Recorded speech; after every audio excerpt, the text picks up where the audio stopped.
संपूर्ण विष्णु पुराण प्रथम अंश का पहला अध्याय। यह कथा आप सुन रहे हैं भारतीय संस्कृति के माध्यम से। श्री सूत जी बोले, मैत्रेय जी ने नित्य कर्मों से निवृत्त हुए मुनिवर पराशर जी को प्रणाम कर एवं उनके चरण छूकर पूछा, हे गुरुदेव, मैं आप ही से संपूर्ण वेदांग और सकल धर्म शास्त्रों का क्रमश अध्ययन किया है। हे मुनिश्रेष्ठ, आपकी कृपा से मेरे विपक्षी भी मेरे लिए यह नहीं कह सकेंगे कि मैंने संपूर्ण शास्त्रों के अभ्यास में परिश्रम नहीं किया।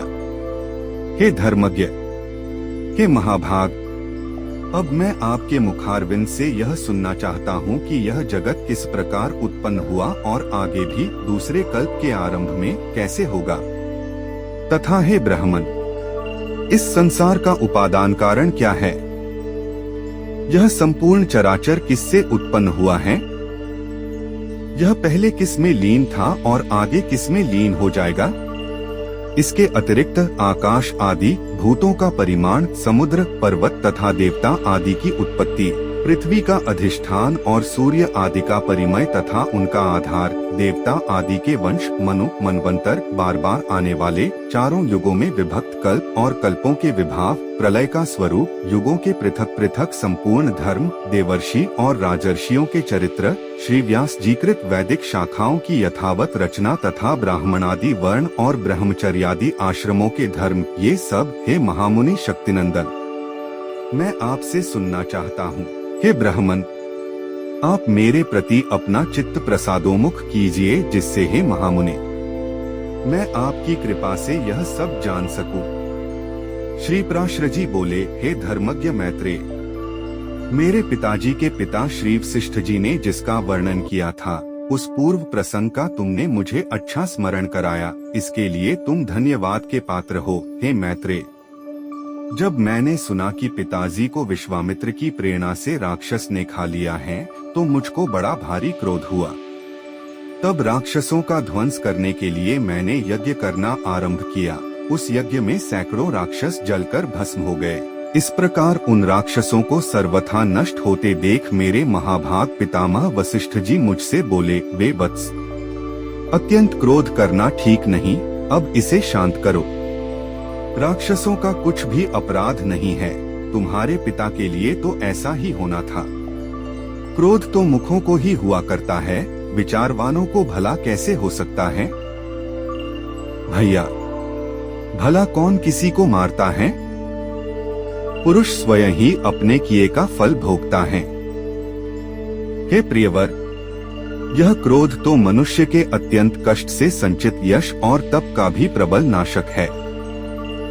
हे तात, इस लोक और परलोक दोनों को बिगाड़ने वाले इस क्रोध का महर्षिगण सर्वदा त्याग करते हैं, इसलिए तू इसके वशीभूत मत हो।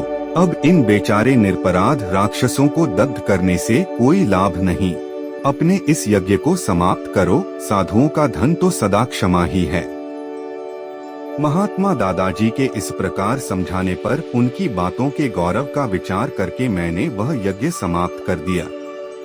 इससे मुनिश्रेष्ठ भगवान वशिष्ठ जी बहुत प्रसन्न हुए। उसी समय ब्रह्मा जी के पुत्र पुलस्त्य जी वहां आए। हे मैत्रेय, पितामह वशिष्ठ जी ने उन्हें अर्घ्य दिया। तब वे महर्षि पुलह के ज्येष्ठ भ्राता महाभाग पुलस्त्य जी आसन ग्रहण करके मुझसे बोले। पुलस्त्य जी बोले, तुमने चित्त में बड़ा वैरभाव रहने पर भी अपने बड़े बूढ़े वशिष्ठ जी के कहने से क्षमा स्वीकार की है, इसलिए तुम संपूर्ण शास्त्रों के ज्ञाता होंगे। हे महाभाग, अत्यंत क्रोधित होने पर भी तुमने मेरी संतान का सर्वथा मूलोच्छेद नहीं किया, अतः मैं तुम्हें एक और उत्तम वर देता हूँ। हे वत्स, तुम पुराण संहिता के वक्ता होंगे और देवताओं के यथार्थ स्वरूप को जानोगे, तथा मेरे प्रसाद से तुम्हारी निर्मल बुद्धि प्रवृत्ति और निवृत्ति, भोग और मोक्ष के उत्पन्न करने वाले कर्मों में निसंदेह हो जाएगी। पुलस्त्य जी के इस तरह कहने के अनंतर फिर मेरे पितामह भगवान वशिष्ठ जी बोले, पुलस्त्य जी ने जो कुछ कहा है वह सभी सत्य होगा। हे मैत्रेय, इस प्रकार पूर्व काल में बुद्धिमान वशिष्ठ जी और पुलस्त्य जी ने जो कुछ कहा था वह सब तुम्हारे प्रश्न से मुझे स्मरण हो आया है। अतः हे मैत्रेय, तुम्हारे पूछने से मैं उस संपूर्ण पुराण संहिता को तुम्हें सुनाता हूँ, तुम उसे भली प्रकार ध्यान देकर सुनो। यह जगत विष्णु से उत्पन्न हुआ है, उन्हीं में स्थित हैं, वे ही इसकी स्थिति और लय के कर्ता हैं, तथा यह जगत भी वे ही हैं।